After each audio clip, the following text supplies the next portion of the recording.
They are among the first offered the COVID-19 vaccine, and yet the CDC reports many workers in long-term care facilities have declined it.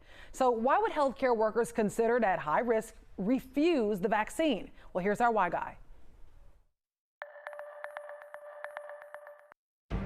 The COVID-19 vaccine has many across the country anxiously awaiting their turn. For healthcare workers at the front of the line, many face the needle with thanks. What's so great about it is I'm feeling really hopeful still, right? Not everyone is so eager to roll up their sleeve. Many of the people who care for the elderly and ill considered at high risk of encountering COVID-19 are hesitant. Some doctors and nurses in Georgia have indicated they may not get the vaccine for a year or more.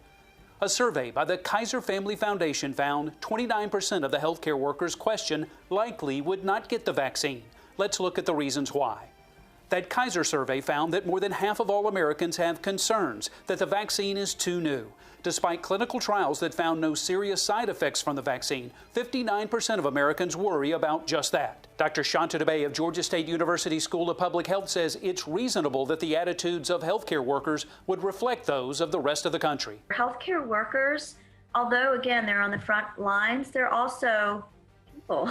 Even though they're in healthcare and basically have that knowledge, they're going to have their own trepidation. Some healthcare workers have expressed that their jobs don't bring them in close contact with the elderly or ill, and that they're willing to let others go ahead of them in line. Dr. Dubey has a message for all Americans about the vaccine. Safety concerns are always taken into consideration whenever vaccines are delivered. The majority of Americans are willing and even eager for that shot in the arm.